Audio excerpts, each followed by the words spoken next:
Assalamualaikum warahmatullahi wabarakatuh. Selamat bergabung di dunia pembelajaran akuntamatika. Dalam kesempatan ini kita akan membahas tentang pencatatan berbasis akun. Terdapat 4 topik bahasan. Yang pertama, kita perlu mengetahui apa itu akun. Yang kedua, kita perlu kenali format akun. Selanjutnya, kita membahas tentang pengelompokan akun dan diakhiri dengan pencatatan berbasis akun. Topik pertama, apa itu akun? Akun berasal dari bahasa Inggris account. Dari perspektif matematika, akun merupakan komponen atau bagian dari suatu elemen di persamaan akuntansi. Sedangkan dari perspektif fungsi, akun merupakan wadah atau media untuk menampung semua jenis perubahan yang terjadi di satu jenis dana. Berikut ini ilustrasi akun dari perspektif matematika. Seperti kita ketahui, salah satu elemen persamaan akuntansi adalah aset.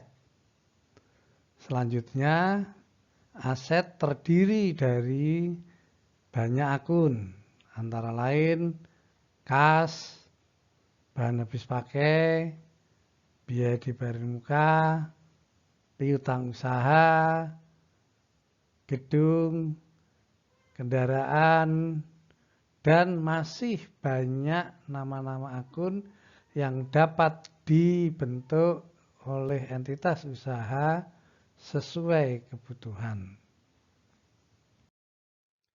Dari perspektif fungsi, akun dapat diilustrasikan seperti ini. Ini ada wadah atau media untuk menempatkan gula yang terpisah dari wadah untuk menempatkan garam, kopi, teh, tepung, dan sebagainya. Jadi dari perspektif fungsi, sekali lagi, akun adalah sebuah wadah yang digunakan untuk menampung semua perubahan dari satu jenis dana. Sekarang kita bicara tentang pencatatan berbasis akun. Kita ingin tahu mengapa akuntansi menggunakan pijakan akun, bukan berbasis elemen dalam pencatatannya. Jadi, seperti kita ketahui, tujuan dari akuntansi adalah menyajikan informasi yang lebih baik, lebih detail, dan tentu lebih akurat dan sebagainya, ya, yang menghindarkan risiko adanya misleading informasi yang menyesatkan. Jadi dalam hal ini kemudian dipertimbangkan berbasis akun lebih baik dibanding kalau pencatatan berbasis elemen.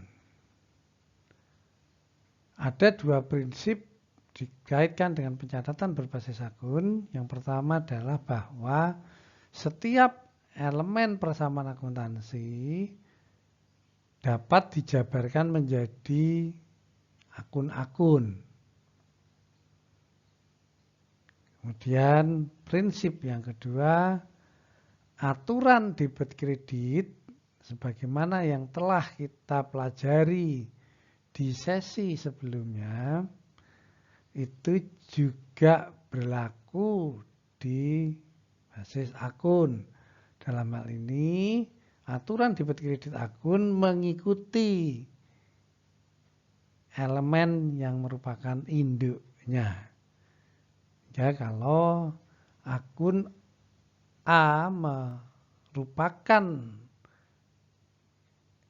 bagian dari elemen aset, maka ketentuan debit kreditnya adalah bertambah di debit atau di kiri, berkurang di kredit atau di kanan.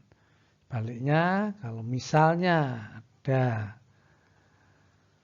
akun X yang induknya adalah elemen liabilitas, maka aturan debit kreditnya adalah bertambah di kredit atau kanan, sedangkan kalau berkurang dicatat di debit atau di kiri.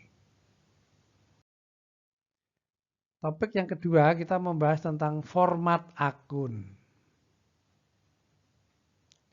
Sebelum kita bicara tentang format akun, kita perlu kenali dulu informasi-informasi apa yang lazimnya ada tertuang di akun. Jadi, informasi yang pertama adalah identitas akun, nama akun, atau kode akun. Seperti tadi, ketika bicara tentang format fungsi, di situ ada label sugar, yang artinya bahwa itu tempat media untuk menyimpan gula.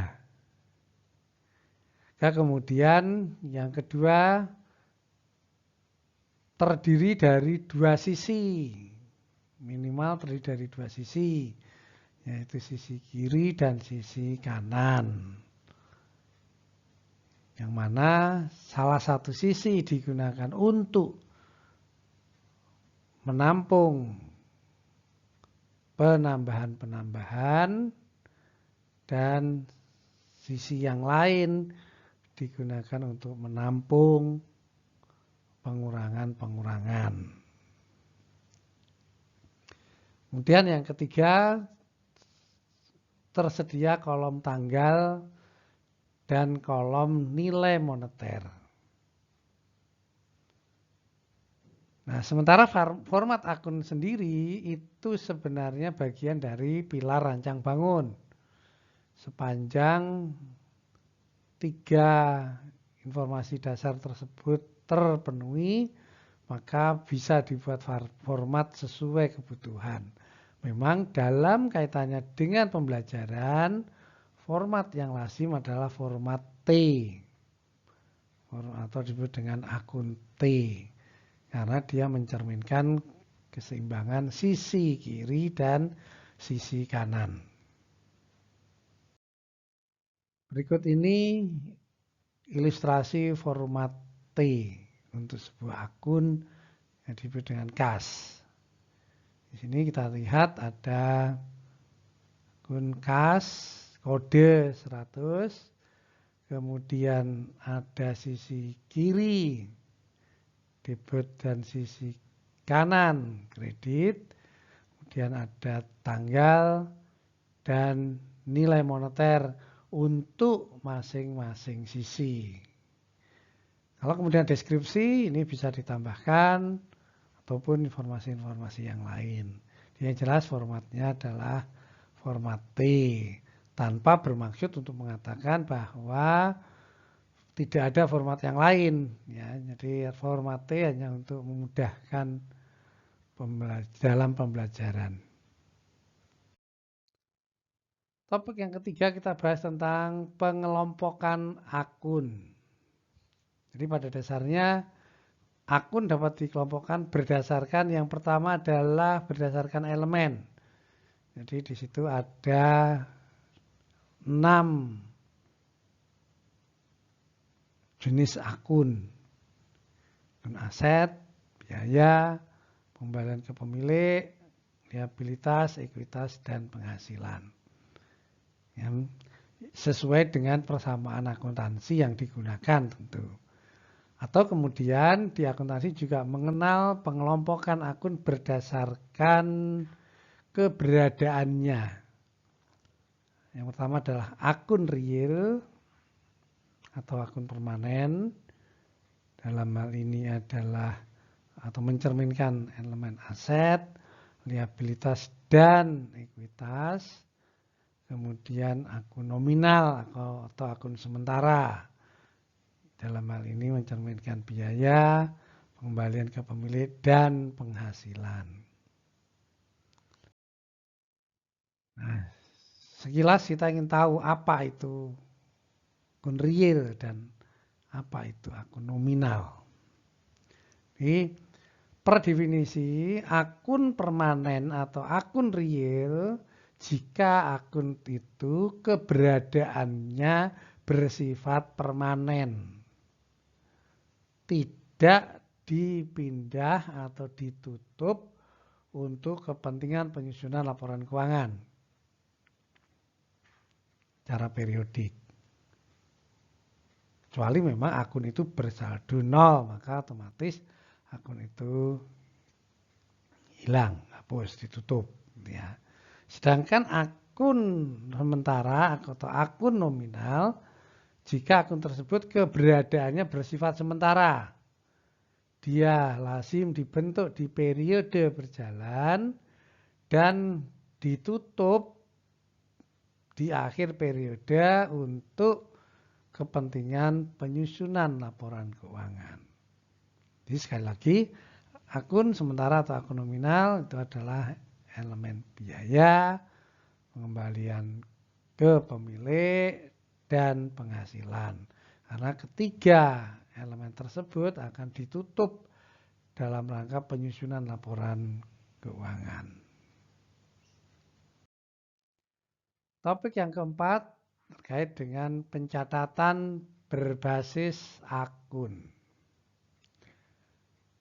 Ada beberapa prinsip yang perlu kita kenali. Prinsip yang pertama, kalau kita ingin menggunakan akun di dalam pencatatannya, tolong buat nama akun yang sesuai dengan dana yang ingin disajikan. Ya, seperti tadi gula gitu ya harusnya kalau dikasih tahu tulisan sugar atau gula maka isinya harus gula. Jangan kemudian isinya garam. Ya. Kemudian gunakan nama akun yang ada di daftar akun jika sudah tersedia.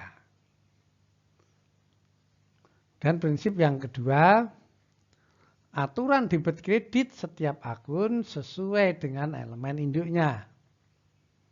Jadi ketika berpikir ini yang di debit apa, akun ini di debit atau di kredit, maka kita menuju ke elemen induknya.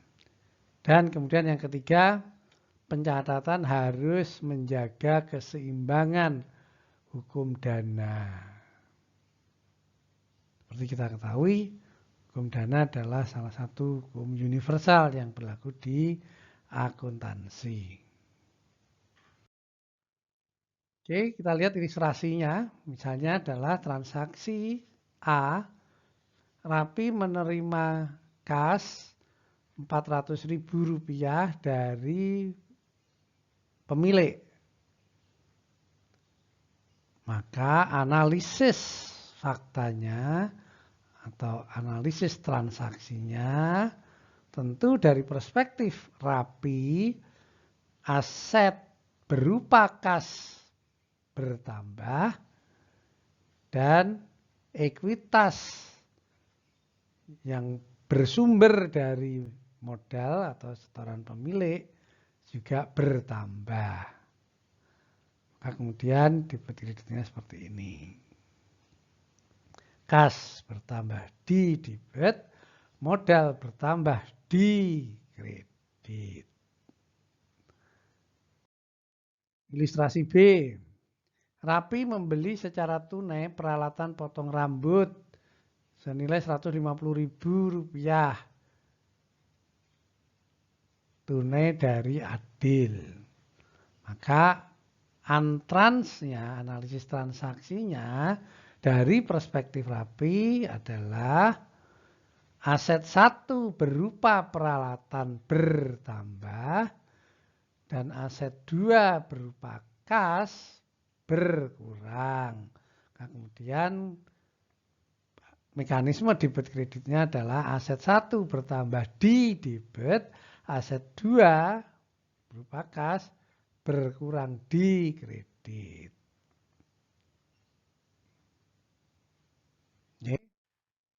Ilustrasi C. Rapi membayar tagihan listrik pasca bayar 46 juta yang tagihan diterima hari ini. Jadi menerima tagihan hari ini dan langsung dibayarkan oleh Rapi. Maka antransnya adalah dari perspektif Rapi, biaya berupa biaya listrik bertambah dan aset berupa kas berkurang.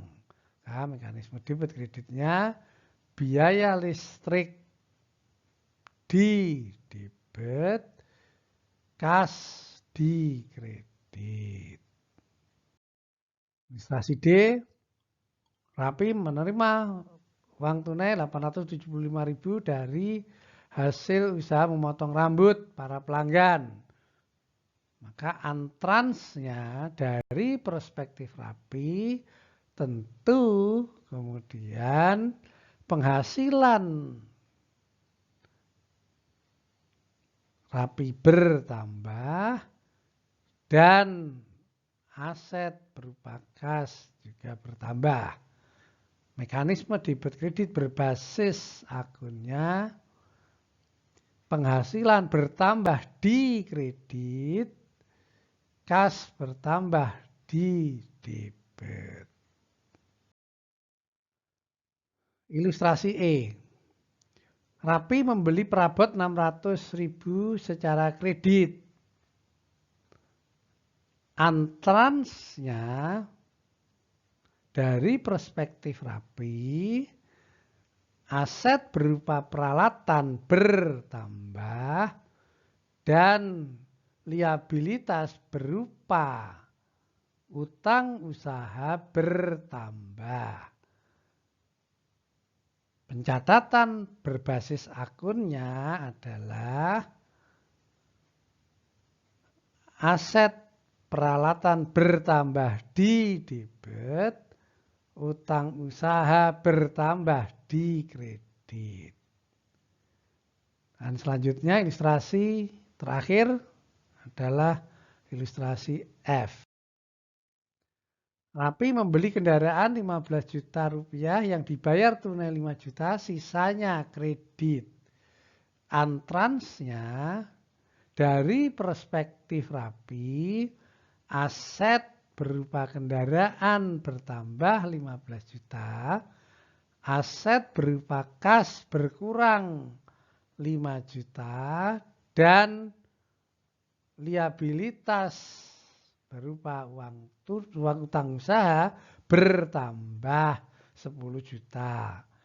Maka pencatatan berbasis akunnya adalah aset kendaraan bertambah di debit, aset kas berkurang di kredit, utang usaha bertambah di kredit.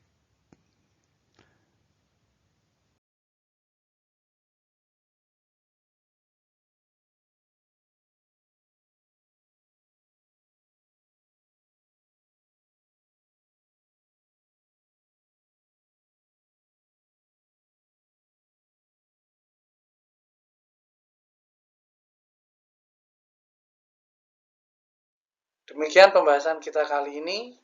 Pada akhirnya saya mengucapkan terima kasih dan semoga bermanfaat.